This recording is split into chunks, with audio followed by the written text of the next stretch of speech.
અમે લોકો આવી ગયા છે, મારી બર્થડે છે અને ગૌ માતા પણ આવી રહી છે. ચાલો અહીંયા આવો એમના માટે અમે જન્મદિવસ છે, બસ આશીર્વાદ એવા જ બનાવી રાખજો. બધી ગૌ માતા પણ આવી ગઈ. ચાલો અહીંયા આવો, આજે આપણો જન્મદિવસ છે, તમારી જોડે સેલિબ્રેશન કરીએ છીએ. ચાલો તમારી જોડે સેલિબ્રેશન કરવાના છે, આવી જાઓ. ચાલો આવી જાઓ. હા ચલો ચલો ચલો અહીંયા આવો. ચલો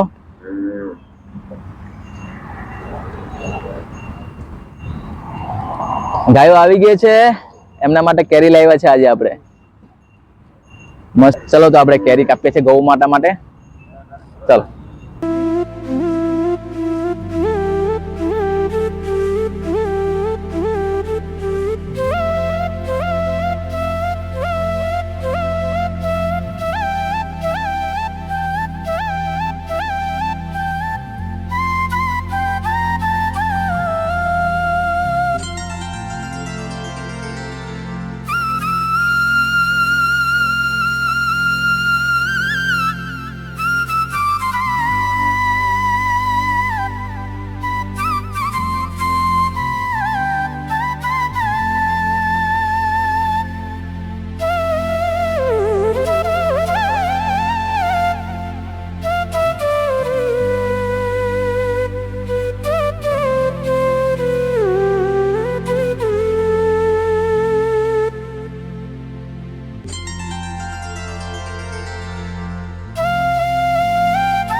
જય માતાજી, જય શ્રી કૃષ્ણ. હું છું સોમુ પટેલ, શ્રી કૃષ્ણ ફાઉન્ડેશન.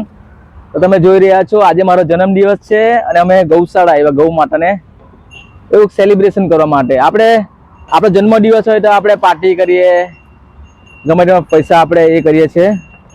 તો આવા દિવસે આપણો અબોલો જીવો, પશુ પક્ષી, અન્ય જીવો પણ આપણે સેલિબ્રેશન મનાવીએ તો આપણું જીવન અને આયુષ્ય ખૂબ જ લાંબુ હોય છે. હું હરેક વ્યક્તિને કહેવું છે કે તમારા જન્મદિવસ હોય તો તમે ગૌશાળા જાઓ અને એનિમલને આપણે ખવડાવો અને એના આશીર્વાદ લો. એના આશીર્વાદ આપણને બહુ જ મળે છે. હું તો આ વસ્તુમાં અનુભવ રહ્યો છે અને તમારો સાથ અને સપોર્ટથી આજે અમે કાર્ય કરી રહ્યા છીએ. આજે મારો જન્મદિવસ, મને ખૂબ આનંદ થાય કે આ વસ્તુ ભગવાને ગૌ સેવા કરવા માટે મને નિમિત્યો છે અને હજુ એવી શક્તિ મને ખૂબ જ આપો કે હું હજુ ઘણા એવી જીવોને બચાવી શકું. અને ખૂબ જ જીવનમાં ખૂબ જ તકલીફ પડે છે, એવી તો બધાને જ પડે છે, પણ આ એક ખૂબ સરસ કાર્યને અમે લઈને બેઠા છે. અને અત્યારે ખૂબ જ એવી ગૌ માટે કેવું લાગે છે કે કોઈ જન્મદિવસ મારી સાથે સેલિબ્રેશન કરે. એ લોકો ખૂબ જ એવા આશીર્વાદ આપણને આપે છે. એ ગૌશાળા કહેવાય. ગૌશાળા એ ગૌ માતાનું ધામ કહેવાય. અને અમે રખડતી ગાયને પણ ખવડાવ્યું છે અને ગૌશાળા આવ્યા છે આશીર્વાદ લેવા માટે. તો બધા આશીર્વાદ લેલો. આવી છે ગૌ માતા, તમને આશીર્વાદ આપે છે. તમે વિડીયોમાં જોઈ રહ્યા છો, આ તમને જ આપે છે આશીર્વાદ. અમે તો સિર્ફ ખાલી નિમિત્તેલા માણસ છીએ. હે ગૌ માતા, બધાને સુખી રાખો અને શાંતિ અને નિરોગી રાખો, એવી જ આશીર્વાદ છે અમારે તમારે. જય ગૌ માતા. જય શ્રી. આ બી ખૂબ જ સરસ ગૌ માતા છે. કામ જેનું છે ગૌ માતા શ્રી કૃષ્ણ ભગવાન. જય ગૌ માતા.